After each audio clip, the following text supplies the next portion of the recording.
Warahmatullahi wabarakatuh. Waalaikumsalam warahmatullahi wabarakatuh. Selamat siang anak-anak. Siang, Bu. Gimana kabarnya hari ini? Alhamdulillah luar biasa.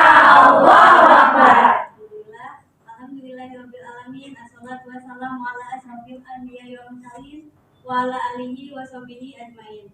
Pertama-tama marilah kita panjatkan puji syukur atas kehadiran Allah yang mana pada kesempatan siang hari ini kita masih bisa berkumpul di dalam kelas D dengan keadaan sehat jasmani maupun rohani.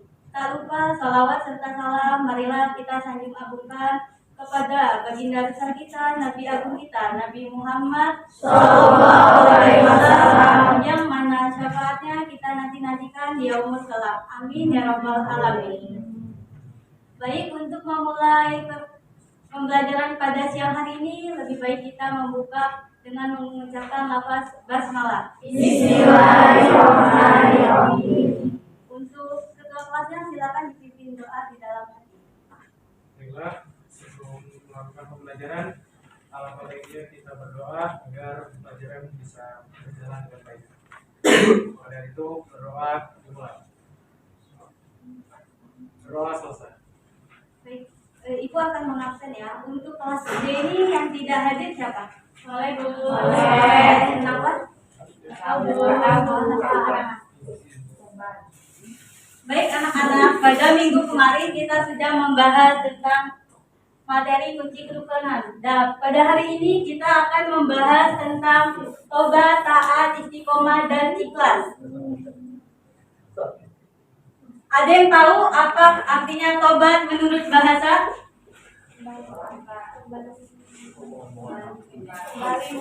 Kembali. Tobat menurut bahasa kembali. Kalau taat? Tunduk terus? Dan?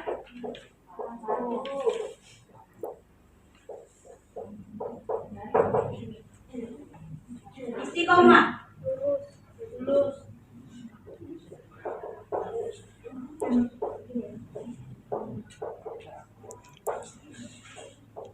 Dan yang terakhir adalah ikhlas. Apa menurut bahasa artinya ikhlas? Bersih.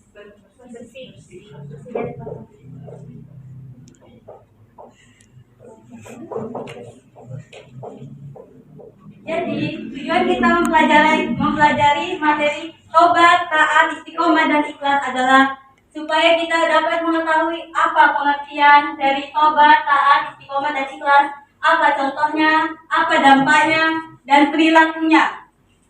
Baik, untuk materi selanjutnya, Ibu akan membagi dalam 4 kelompok ya.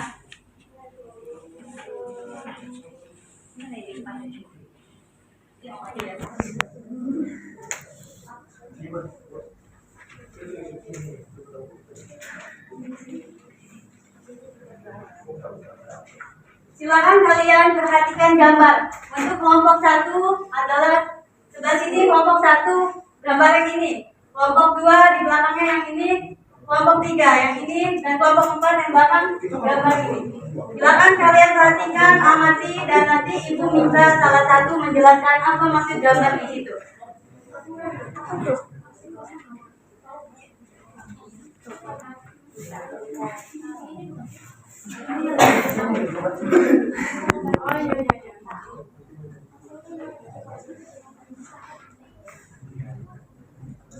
Jangan lama-lama ya anak-anak.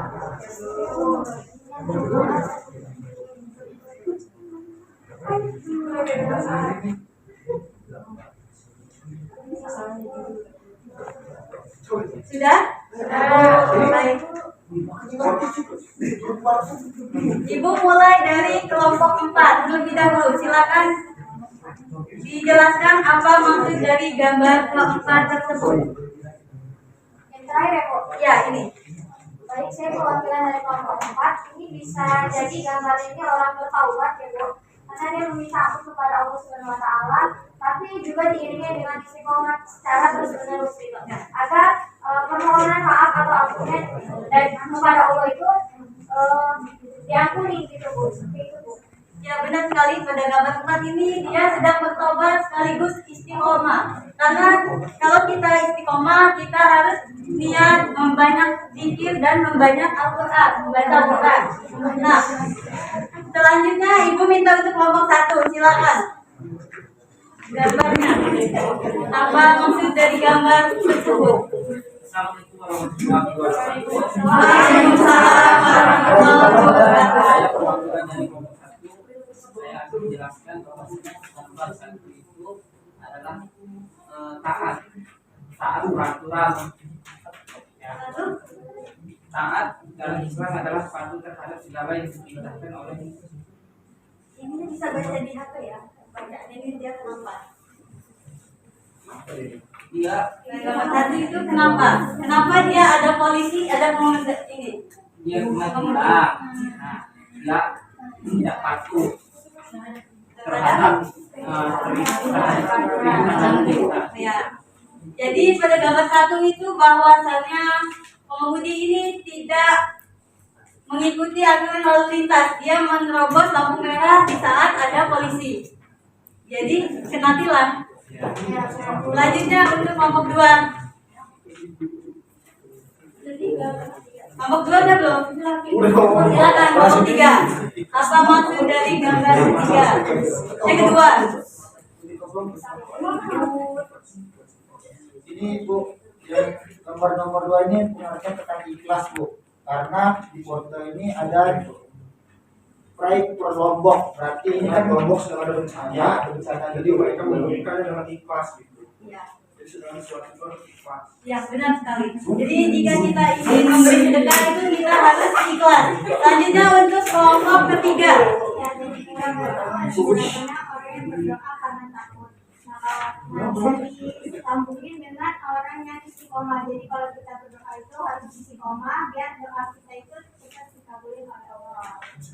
Ya, dia juga kan ini di sini sambil takut karena dia juga sambil bertobat. Selain dia istiqomah, dia juga bertobat. Kenapa? Karena dia merasa dirinya ini banyak dosa. Jadi dia takut, gelisah. Jadi dia berdoa, ya Allah maafkan saya, ampuni saya. Next. Taubat secara bahasa tadi kembali, secara istilah yaitu kembali ke jalan yang benar dengan didasari keinginan yang kuat. Untuk apa? Untuk diridhoi oleh Allah. Kenapa? Karena jika kita taubat tapi di hatinya masih udahlah hari ini saya taubat tapi besok udah nggak apa-apa, nanti kan bisa taubat lagi. Taubatin kapan aja, belum tentu kita besok meninggal katanya. Kan ada orang yang berpikiran seperti itu. Next. Untuk jenis tobat itu ada 2, yaitu tobat menyangkut dosa kepada Allah.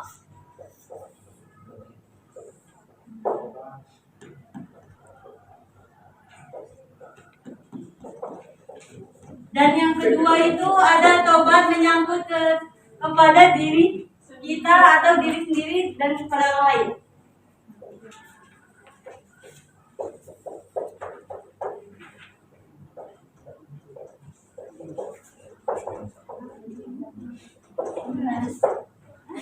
Ibu minta Lia untuk membaca ini. Menurut Imam Nawawi, cara tobat itu ada 3. Silakan. 3.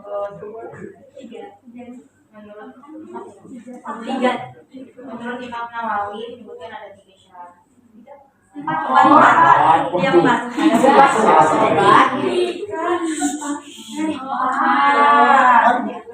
Ada 4 syarat tobat. Yang pertama, meninggalkan perilaku dosa itu sendiri.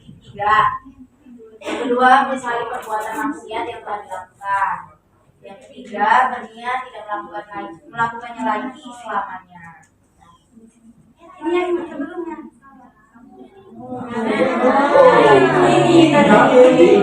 Iya. Jadi untuk taubat menyangkut dosa terhadap Allah itu menurut Imam Nawawi itu ada 3, yaitu meninggalkan perilaku dosa itu sendiri. Kalau kita tobat, namun kita tidak meninggalkan perilaku itu, kayak kita masih bergaul atau kita akan mengulanginya lagi, kita harus bertobat kembali. Karena apa? Ya kita bertobat tapi kita akan melakukannya lagi. Nah yang kedua, menyesali perbuatan maksiat yang telah dilakukan.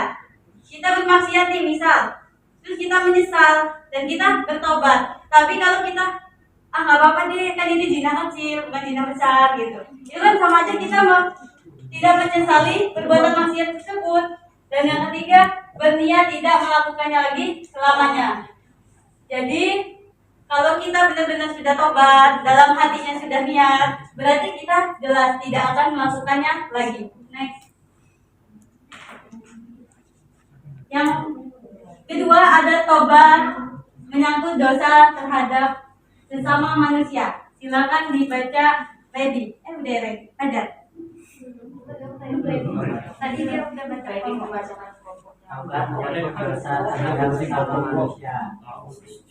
Jika dosa itu berhubungan dengan anak Adam atau sesama manusia, maka lebih lanjut Imam Nawawi menyebutkan ada 4 syarat.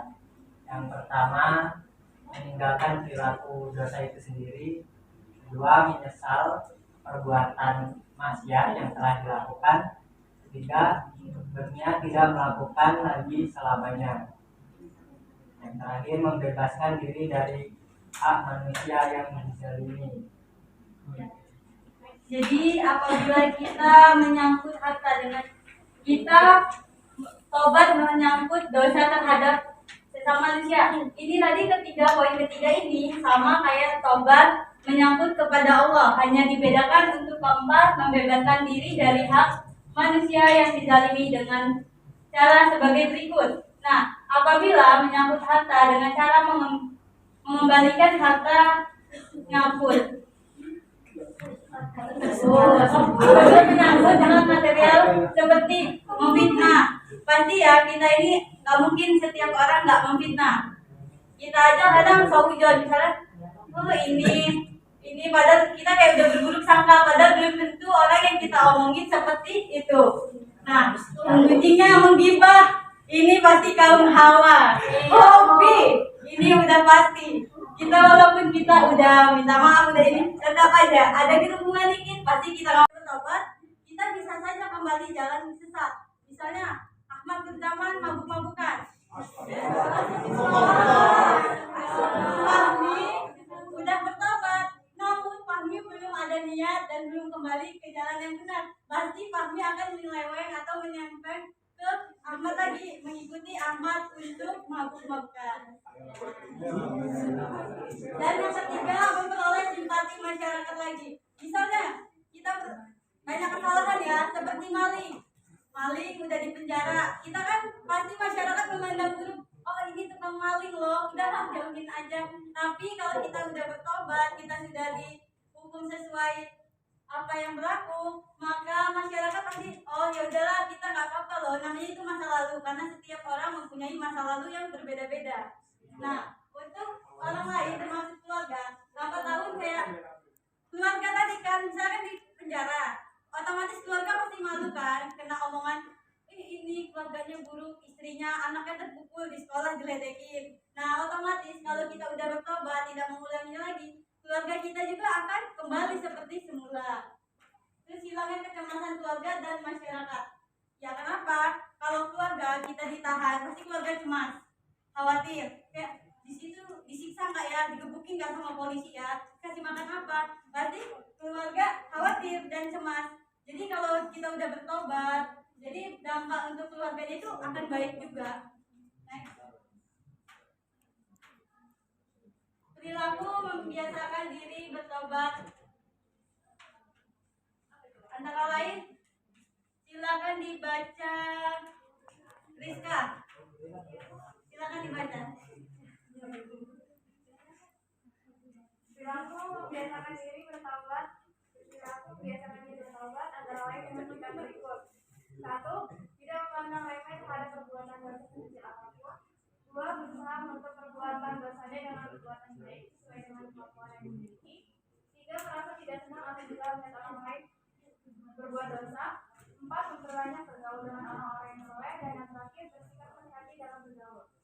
Jadi ini perilaku membiasakan diri untuk bertobat. Kita tidak boleh memandang remeh terhadap perbuatan sekecil apapun. Misalnya, Dwi Aryati tidak izin untuk meminjam TX Veronica. Itu kan suatu perbuatan kecil kan?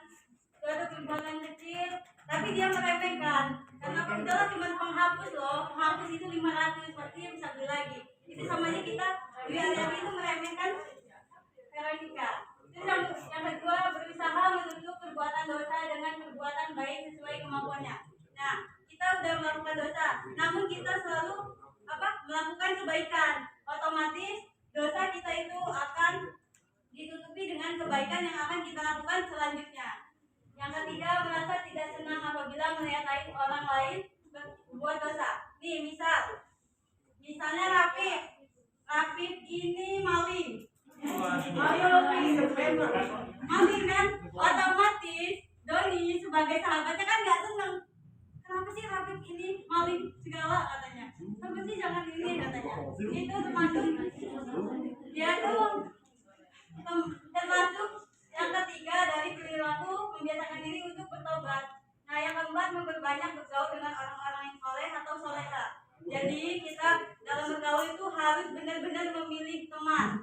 Karena apa? Kalau kita salah memilih teman, kita salah bergaul, otomatis kita perilaku kita, akhlak kita ikut terjerumus. Misalnya temannya selalu maksiat, selalu kedugem, jadi otomatis kita akan ikutan. Nah, yang selanjutnya kita harus bersikap hati-hati ya tadi, sama kayak keempat, kita harus hati-hati dalam bergaul, nggak boleh sembarangan. Karena kadang kalau kita bergaul itu mencerminkan kita akan mengikutinya atau tidak. Taat menurut bahasa yaitu tunduk, patuh, dan setia. Sedangkan menurut istilah yaitu tunduk dan patuh terhadap aturan yang berlaku. Jadi kalau kita taat kepada Allah, kita itu harus tunduk patuh. Karena taat kepada Allah ini adalah taat yang paling utama dan yang paling pertama. Kalau taat yang paling pertama dan utama saja sudah kita tidak patuhi, gimana untuk yang selanjutnya? Next. Dalilnya seperti surah An-Nisa ayat 59 yang berbunyi, ya, A'udzubillahi minasyaitonirrajim. Bismillahirrahmanirrahim. Ya ayyuhalladzina amanu atti'ullaha wa atti'ur rasulah wa ulil amri minkum fa in tanaza'tum fi shay'in wa farudduhu ila Allah wa rasuluhu in kuntum tu'minuna billahi wal yaumil akhir. Dzalika khairum bi ahsanu ta'wila. Jadi, hai orang-orang yang beriman, taatilah Allah, taatilah Rasul, dan taatilah ulil amri di antara kalian. Jika kalian berlainan pendapat tentang itu, maka kembalikanlah kepada Allah atau Al-Quran, kembalikanlah kepada Sunnah atau Rasul. Dan jika kamu benar-benar beriman kepada hari kemudian, maka itu kita diperintahkan untuk taat kepada tiga, yaitu taat kepada Allah, kepada Rasul, dan ulil amri.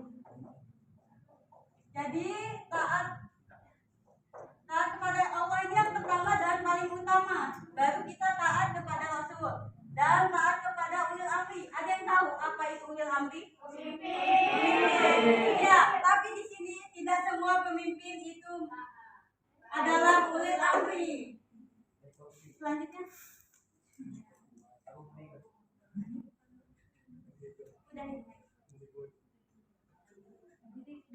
Jadi bentuk contoh ketaatan kepada Allah.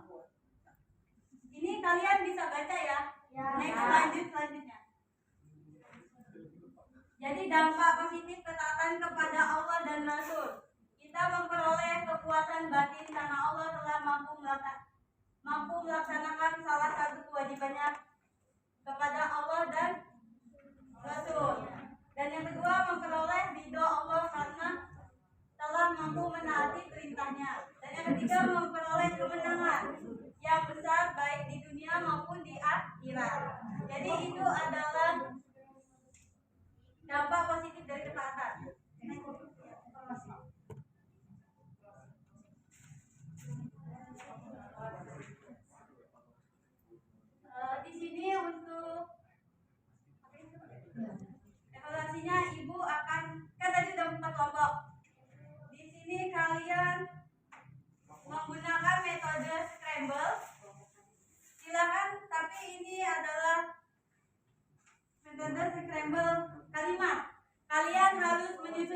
di sini sudah jelas, misalnya ikhlas secara istilah adalah, kalian bisa lihat yang di lembaran situ. Di sini ada kalimatnya, silakan kalian susun.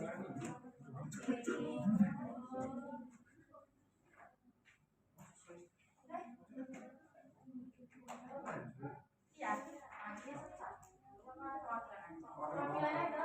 Kalau satu orang nanti nggak nyari ininya.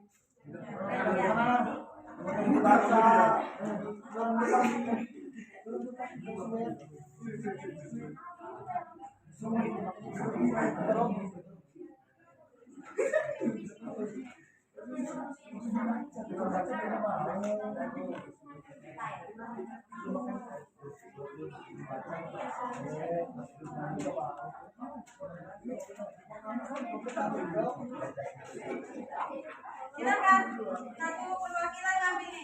Satu. Sini ada 4 kan? Selamat pilih yang mana? Silakan dipilih. Bisa langsung ya disusun. Ikhlas secara istilah itu apa? Disusun kalimatnya, karena di situ belum menjadi kalimat. Sama kayak istilah taat, istilah istiqomah, dan istilah ikhlas. Silakan kalian susun dan ditempel langsung.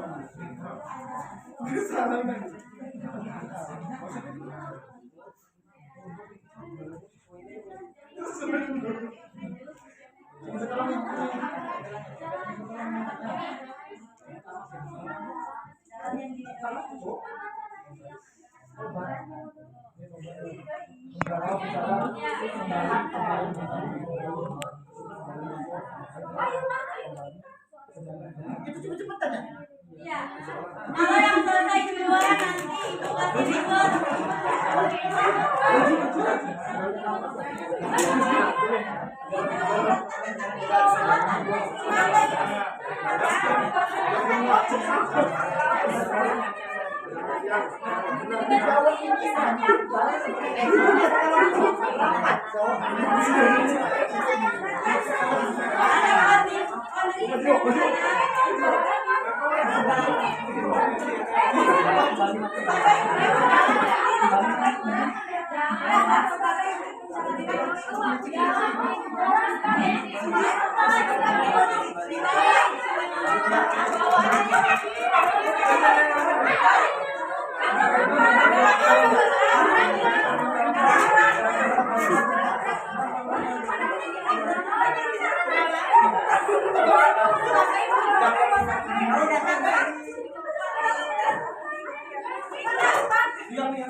Dilihatin kalimatnya masuk kemana? Oh iya sih. Ya, jadi yang adalah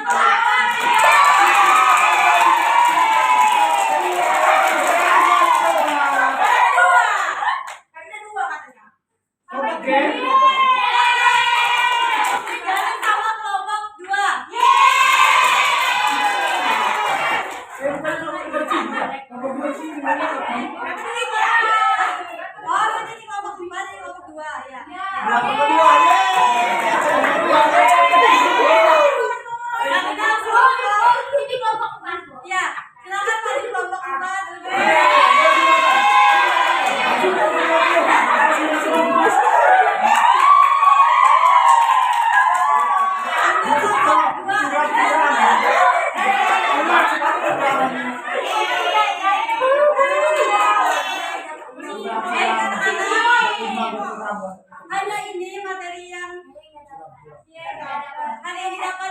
Sahabat pelajari, ada yang bisa menyimpulkan sedikit saja materi dari ini. Tadi aku yang bisa menyimpulkan sedikit. Ada tidak yang bisa? Tentu saja masih ada hadiahnya.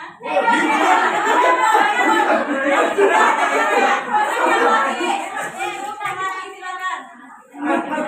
Ada tidak? Tidak. Kalau tidak ada, karena itu pembelajaran pada siang hari ini sebelum kita marilah kita bersama-sama mengucapkan lafaz hamdalah. Anak-anak, ibu minta maaf apabila ada salah dalam penjelasan kepada Allah ibu mohon ampun. Untuk selanjutnya silakan dipelajari dan pelajari materi minggu depan. Wassalamualaikum warahmatullahi wabarakatuh.